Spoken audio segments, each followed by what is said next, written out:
Genomineerd als Astrid Sportprijzen Sporter van het Jaar. Sjoukje Visser. Hoi, ik ben Sjoukje Visser, ben 26 jaar en wij in aan boord.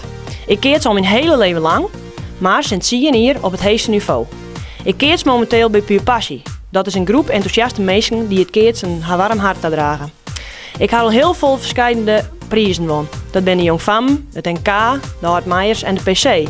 En doordat ik dit won ga ik echt het klaverke fjouwer behellen.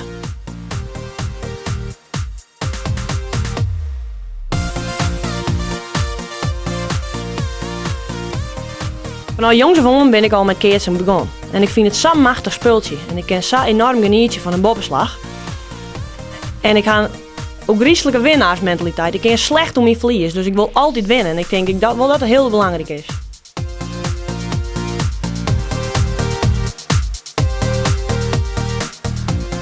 Het keertsen hier in Noordoost-Friesland is eigenlijk nog wat magertjes. Het kan nog wel wat beter. Want in het zuidwesten daar keert ze een hele soort. En ik op een heel hoog niveau.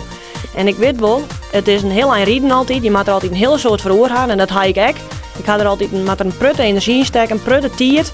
En ik ga het er vroeger en serieus wat er al van kamer is. Ik ga een prutte van en ik geniet je er enorm van.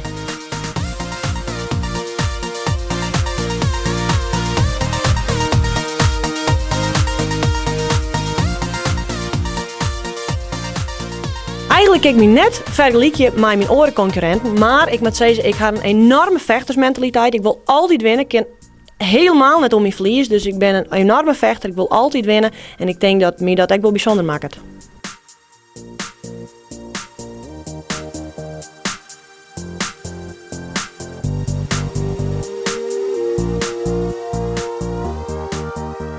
Ik heb eigenlijk alles al won wat er te winnen valt. Maar het winnen van de PC, dat verveelt nooit. Dus volgend jaar zou ik wel heel graag weer de PC winnen willen. En daarnaast geniet ik van alle momenten die ik nog op het keertsveld steen.